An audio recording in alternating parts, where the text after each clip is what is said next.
Comparaciones internacionales.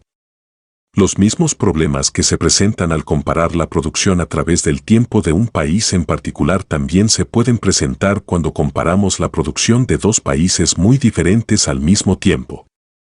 Si la producción de una nación caribeña consiste mayormente en bananas y otros cultivos tropicales, mientras que la producción de un país escandinavo consiste más básicamente en productos industriales y cultivos típicos de climas fríos, ¿cómo es posible comparar los totales cuando estos están conformados por artículos tan diferentes?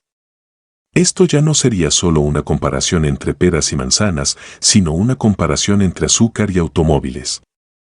Las comparaciones estadísticas entre naciones occidentales y no occidentales están afectadas para empezar por las mismas diferencias de edad que existen entre miembros de una población específica dentro de una nación en particular.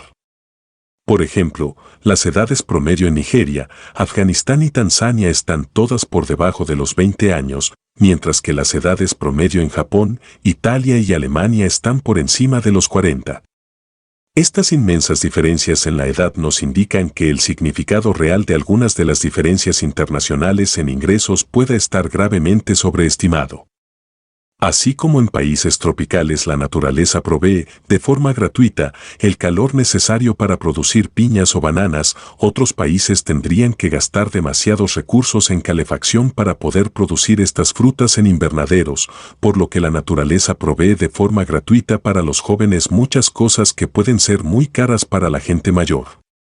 Los tremendamente costosos tratamientos y medicamentos para tratar el sinnúmero de problemas físicos que vienen con la edad están contados en las estadísticas de producción de un país, pero una menor cantidad de estas cosas son necesarias en un país con una población más joven. Es por eso que las estadísticas sobre la renta real per cápita exageran la diferencia entre el bienestar económico entre las naciones occidentales, de mayor edad, y las naciones no occidentales, más jóvenes. Si fuese factible eliminar de las estadísticas nacionales las sillas de ruedas, casas de retiro, marcapasos y medicamentos que van desde Geritol hasta Viagra, todos ellos artículos para el bienestar de una población mayor, bienestar que es proporcionado de forma gratuita por la naturaleza para los jóvenes, entonces las comparaciones internacionales de las rentas reales reflejarían en forma más adecuada los niveles de bienestar económico. Después de todo, una persona mayor en una silla de ruedas felizmente cambiaría de lugar con una persona joven que no necesita una silla de ruedas, por lo que no se puede decir que gracias al valor económico que tiene la silla de ruedas, la persona mayor está mejor económicamente que la persona joven, aunque esto es lo que las estadísticas internacionales en bruto darían a entender. Una de las formas comunes de hacer comparaciones internacionales es el comparar el valor monetario total de la producción de un país con respecto de otro. Sin embargo, esto nos lleva a otras complicaciones creadas por las tasas de cambio oficiales entre las respectivas monedas, que pueden o no reflejar el poder adquisitivo real de esas monedas.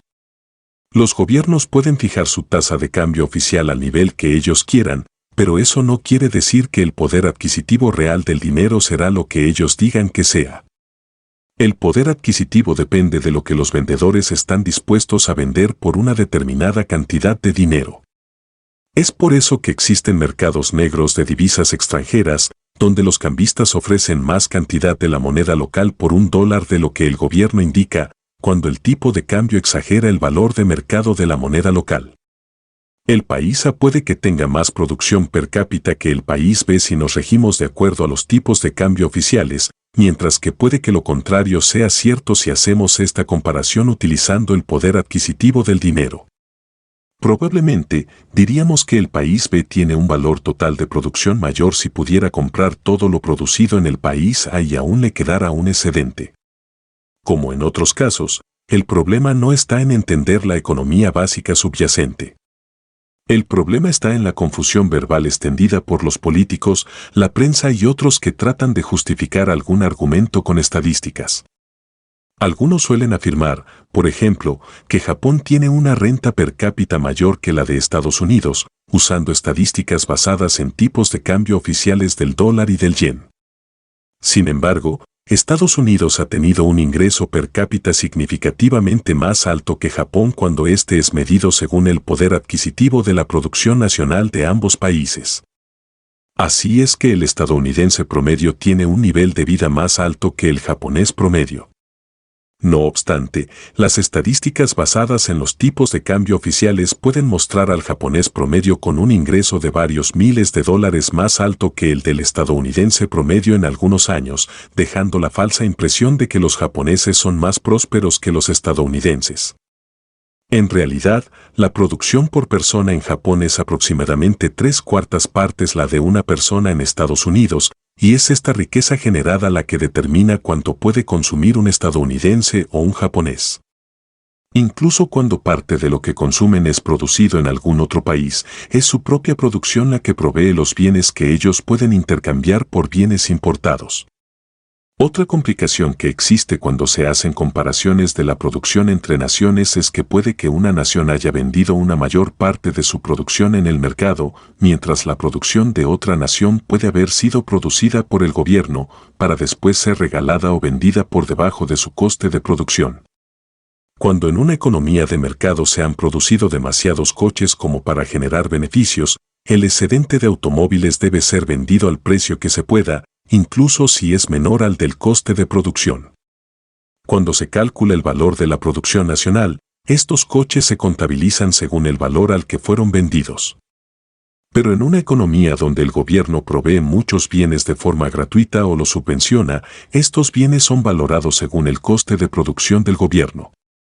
Esta forma de contabilizarlos exagera el valor de los bienes y servicios proporcionados por el gobierno, muchos de los cuales son provistos por este precisamente porque sus costes nunca llegarían a ser cubiertos si fuesen vendidos en una economía de mercado. Dada esta tendencia de sobrevalorar la producción de las economías socialistas en relación con las capitalistas cuando se calculan sus respectivos PIB, lo más sorprendente es que aún así las economías capitalistas generan más producción per cápita. Pese a todos los problemas que existen en la comparación de la producción nacional entre países muy diferentes o entre periodos muy distantes unos de otros, las estadísticas del PIB proporcionan un criterio razonable, aunque imperfecto, para comparar países similares en un mismo momento en el tiempo, especialmente cuando se tienen en cuenta las diferencias en el tamaño de la población al comparar el PIB per cápita. Entonces, cuando los datos muestran que el PIB per cápita en Noruega, en 2007, era más del doble de lo que era en Italia ese mismo año, se puede concluir razonablemente que los noruegos tenían un nivel de vida considerablemente más alto. Pero no debemos aspirar a la exactitud. Como John Maynard Keynes dijo una vez, es mejor estar aproximadamente acertado que exactamente equivocado. Idealmente, quisiéramos poder medir el nivel personal de bienestar de la gente, pero eso es imposible. El viejo dicho de que el dinero no compra la felicidad es sin duda cierto. Sin embargo, encuestas de opinión alrededor del mundo indican una correlación aproximada entre la prosperidad nacional y la satisfacción personal. No obstante, la correlación no implica causalidad, como los estadísticos nos advierten frecuentemente, y es posible que algunos de los mismos factores que promueven la felicidad, seguridad y libertad, por ejemplo, también promuevan la prosperidad económica. Determinar qué estadísticas sobre la producción nacional son las más válidas depende de cuál sea su propósito. Si el propósito de una comparación internacional es establecer qué países tienen la producción total más grande, cosas que pueden utilizarse para propósitos militares, humanitarios u otros, esto viene a ser muy diferente a determinar qué países tienen el nivel de vida más alto. Por ejemplo, en 2007 los 5 países con el PIB más alto, medido según el poder adquisitivo, eran 1. Estados Unidos. 2. China. 3. Japón. 4. India. 5. Alemania. Aunque China tenía el segundo PIB del mundo, de ninguna manera se encuentra entre los líderes en PIB per cápita, ya que su producción está dividida entre la población más grande del mundo. El PIB per cápita de China en 2007, de hecho, era menos de un sexto del de Japón. Ninguno de los 5 países con los PIB más altos se encontraba entre los 5 países con el PIB per cápita más alto del mundo, de los que todos eran países muy pequeños, no necesariamente comparables con las naciones más importantes que dominan la lista de países con los PIB más grandes.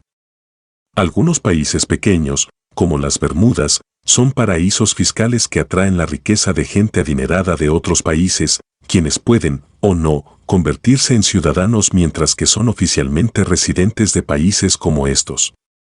Pero el hecho de que el PIB per cápita de las Bermudas sea más alto que el de Estados Unidos no quiere decir que el residente promedio de las Bermudas tenga un nivel de vida más alto que el estadounidense promedio.